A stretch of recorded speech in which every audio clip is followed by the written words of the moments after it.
আসসালামু আলাইকুম। দেশে এবং দেশের বাইরে যারা আছেন, আমার হৃদয় বড় ভালোবাসা নেবেন। আমি সৈয়দ মহিউদ্দিন বাবু রফিকার বাবু। তো আসেন গাড়ি চালাই আর কথা বলি নাকি, কি বলেন?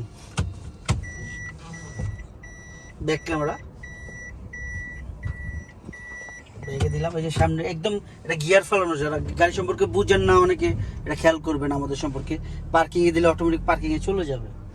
এটা জিআই প্রিমিয়াম ডাবল মনিটর সহ এবং ভিতরে ফুল লেদার সিট। এটা কিন্তু ফুল লেদার, যারা দেখতেছেন ফুল লেদার এর সম্পর্কে যারা জানেন। এটা চলছে totally 50,137 kilometre square. Bangladesh second hand গাড়ি যারা পছন্দ করেন, টয়টা স্কোয়ার 2018 মডেল, 23-এর সামথিং বা মাঝামাঝিতে রেজিস্ট্রেশন। তো যাই হোক, যারা দেখতেছেন রেগুলার ভিডিওগুলো দেখেন আমার কাছে,